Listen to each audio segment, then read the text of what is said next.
Laisal birra an tuwallu wujuhakum qibalal masyriqi wal maghrib. Yang namanya kebajikan itu bukanlah menghadapkan wajahmu ke timur atau barat, ya. Bukan berarti menghadap kiblat itu tidak penting, itu sangat penting. Bahkan dalam hal sholat itu menentukan sahnya sholat kita, karena itu min syuruti sihhatis sholat. Di antara dari syarat sahnya sholat itu menghadap kiblat. Tetapi bukan itu yang paling penting. Nah, jadi ayat ini bukan mengatakan bahwa menghadap kiblat itu tidak penting, tapi bukan itu yang terpenting di dalam hal kita beriman dan berislam. Apa hal yang paling penting itu? Nah, di sini jelaskan bahwa kebajikan itu, nah, di sini albirru, ya. Albirru, kewajiban, kebajikan itu, kebaikan yang benar-benar baik itu, man amana billahi wal yaumil akhir wal malaikati wal kitabi wan nabiyyin, yaitu orang yang di dalam hatinya ada i'tiqad, meyakini rukun-rukun iman. Nah, di sini disebutkan rukun iman, ya Bapak-bapak. Cuman yang disebutkan di sini 5, ya. Ada satu yang nggak disebutkan. Apa yang satu nggak disebutkan? Qadha dan qadar. Lalu dari mana qadha dan qadar itu disebutkan termasuk rukun iman? Karena ada hadis sahih yang mutawatir, antu'mina billah, antu'mina bil qadari khairihi wa syarrihi. Jadi Al-Quran tidak boleh dilepaskan dari hadis, harus disandingkan, karena Al-Quran dan hadis itu adalah dua sejoli yang diturunkan dan diberikan oleh Allah sebagai petunjuk bagi kita. Jadi yang pertama yang namanya kebajikan itu adalah punya i'tiqad dan keyakinan yang tepat. Kenapa disebutkan i'tiqad yang pertama? Karena memang semua bermula dari hati, ya. Maka di sini disebutkan albirru, kebajikan itu adalah yang pertama adalah sekumpulan keyakinan. Iman kepada Allah, kepada hari akhir, kepada para malaikat, kepada para nabi, kepada kitab-kitab suci, dan juga tambahan dari hadis adalah kepada qadha dan qadar. Itulah albirru, kebaikan, kebajikan. Nah, ada beda sedikit antara kebaikan, antara albirru dengan al-khair, ya. Walaupun dasar maknanya itu sama-sama berarti kebaikan, tapi ada sisi perbedaan antara al-birru dengan al-khair. Kalau al-khair, ya Bapak-bapak saudara, itu adalah kebaikan yang terjadi baik disengaja maupun tidak disengaja. Itu al-khair. Misalnya nih, apa contohnya? Kita mau kasih orang misalnya, atau kita apa? Nah, ini kan ada kotak amal Jumatan Bapak-bapak, ya. Pas kita merogoh kantong kita tuh, niat kita mengambil uang 10.000, tapi yang terambil 100.000, masuk dia ke kotak amal. Kita nggak sengaja, nggak ada niat 100.000 itu, tapi masuk dia di kotak amal. Maka masuknya uang ke kotak amal itu adalah husulul khair, itu kebaikan, walaupun tidak sengaja.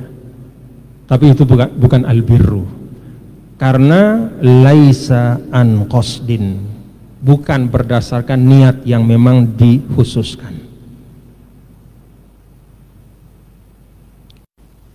Paham Bapak-bapak, ya?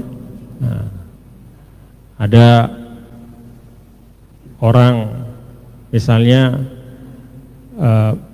lagi jalan, terus kedorong oleh kita ke pinggir, ya. Dia terdorong tapi bukan ke tengah, ke pinggir. Karena dia terdorong ke pinggir, maka dia selamat. Tiba-tiba ada mobil dari belakang, bos. Dia selamat karena senggolan kita, tapi kita nggak sengaja. maka itu adalah husulul khair, terjadilah satu kebaikan, ya dia selamat walaupun tidak ada kesengajaan. Tapi kalau albirru itu haruslah an qasdin wa ja'lin, memang diniatkan. Makanya kalau naik haji, ya, haji yang baik itu disebut haji mabrur, birru, bukan haji yang khair. Kenapa disebutkan hajjun mabrur atau birrul hajj? Kebaikan pada haji itu dinamakan albirru karena memang hendaknya naik haji itu betul-betul diniatkan. Karena dia memang diproses dengan proses yang penuh dengan kesungguhan. Mulai dari nabungnya, kan tidak ada apa namanya orang yang naik haji betul-betul tidak berniat, ya, itu tidak ada. Dia pasti menempuhnya itu dengan betul-betul. Kalaupun berangkatnya ONH dapat gratis misalnya, tapi manasiknya harus sungguh-sungguh di sana. Jadi itu sebabnya kebaikan yang harus ada kesungguhan, yang memang diniatkan dengan sebenar-benarnya, itu namanya albirru. Karena itu berbuat baik kepada orang tua juga disebut birrul walidain. Artinya apa Bapak Saudara? Tidak boleh berbuat baik sama orang tua itu sekedar berbuat baik. Tidak boleh berbakti pada orang tua itu dengan hanya perbuatan yang setengah hati. Harus ada kesungguhan, harus ada niat, ya.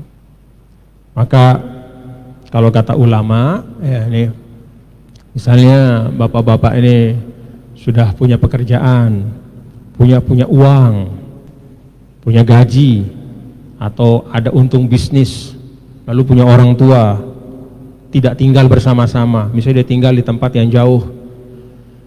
Kalau punya kelebihan lalu memberi uang itu kepada orang tua, ya,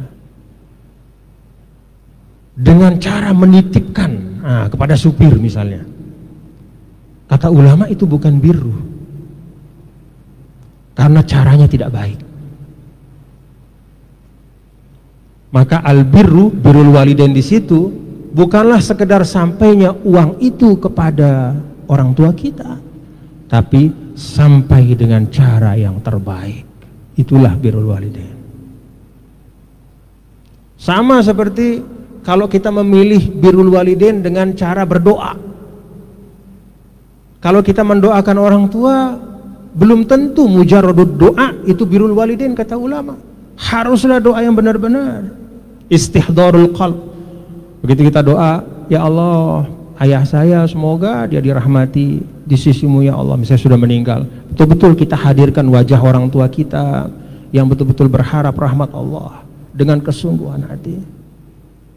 Jangan doa, ya Allah, amin, amin, amin. Hati-hati. Birrul walidain menuntut kesungguhan, menuntut ketulusan,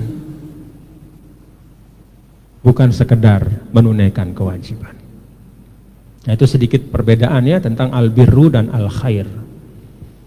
Kalau al-khair itu mutlaqul khair, tapi kalau albirru an ja'lin wa qasdin, harus ada niat, kesungguhan,